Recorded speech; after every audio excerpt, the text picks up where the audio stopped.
آج ہم بات کریں گے سونم وانگچک کی۔ بھارت کے لداخ سے تعلق رکھنے والے ہیں، جو سائنٹسٹ اینڈ میکینیکل انجینئر بھی ہیں، اور جنہوں نے لداخ کے حقوق کے لیے اور دیگر کئی ایسے طریقے اور کئی ایسی تنظیموں سے وابستہ رہے جن کی وجہ سے دنیا انہیں ایک آئیڈیل کے طور پر دیکھتی ہے، چاہے ایجوکیشن سسٹم ہو یا کوئی نئی ایجاد ہو۔ سونم وانگچک کی پیدائش 1 سپتمبر 1966 کو لداخ کے اندر ہوتی ہے۔ ان کا تعلق عام لداخی خاندان سے تھا۔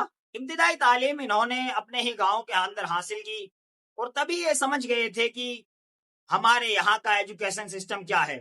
تبھی سے انہوں نے سوچ لیا تھا کہ آگے چل کر مجھے ایجوکیشن سسٹم میں تبدیلیاں لانی ہے۔ تو اسی وجہ سے دنیا آج انہیں ان کے کارناموں کی وجہ سے یاد کر رہی ہے۔ 1988 میں انجینئرنگ کی ڈگری مکمل کرنے کے بعد یہ اپنے بھائی اور 5 دوستوں کے ساتھ مل کر اس مال کی بنیاد رکھتے ہیں۔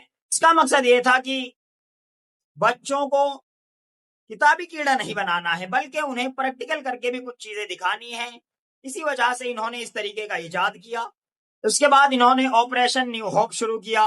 گورنمنٹ اسکول کی ایجوکیشن کوالٹی کو مزید بہتر بنانا تھا، اسی وجہ سے انہوں نے آپریشن نیو ہوپ کا آغاز کیا۔ 1993 سے 2005 تک انہوں نے ایسے پرنٹر کے طور پر کام کیا جو لداخ کے لیے جو باہر سے گھومنے والے ٹورزم تھے اس کو اور بڑھاوا دیا۔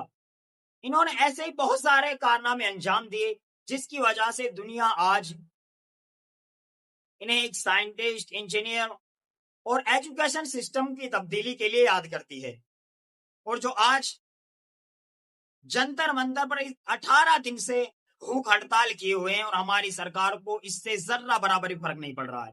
آخر کیوں؟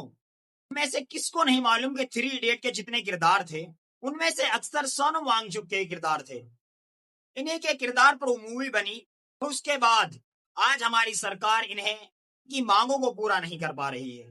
ایسی کون سی مجبوریاں ہیں ہماری سرکار کی جو سونم وانگچک کی زندگی کو ایسے ہی سستے میں انہیں مرنے کو چھوڑ دیا ہے؟ سونم وانگچک نے جو ہمیں دیا وہ ہے آئس استوپا، سیسمول، لداخ ملونگز، آپریشن نیو ہوپ۔ اس طرح کے بے شمار کارنامے سونم وانگچک نے انجام دے رکھے ہیں۔ یہ کوئی عام انسان نہیں ہے سونم وانگچک، جنہیں ہماری سرکار ایسے ہی مرنے کے لیے چھوڑ رہی ہے۔ اپنی زندگی میں بہت سارے ایوارڈ حاصل کیے۔ Global award for sustainable architecture 2017 میں حاصل کیا انہوں نے۔ رولیکس ایوارڈ فار انٹرپرائز 2016 میں حاصل کیا انہوں نے۔ ریئل ہیروز ایوارڈ 2008 میں حاصل کیا، اور اسی طرح کے کئی ایوارڈ سونم وانگچک اپنی زندگی میں حاصل کر چکے ہیں۔ وانگچک کی زندگی شروع سے ہی مشکلات سے بھری ہوئی تھی۔ پہلے اپنے گاؤں کے اندر تعلیم حاصل کرنا، پھر اس کے بعد ایجوکیشن سسٹم سے لڑنا، اور آج بھی ہمارے لیے بھوک ہڑتال کیے ہوئے ہیں۔ 2023 اور 24 کے اندر سونم وانگچک کی گرفتاری بھی ہوتی ہے، اور ان پر یہ الزامات بھی لگائے جاتے ہیں کہ ان کے تعلق پاکستان سے بھی ہیں، جبکہ انہوں نے ان تمام الزامات کو رد کر دیا اور کہا کہ میرا ایسا کسی سے کوئی تعلق نہیں ہے۔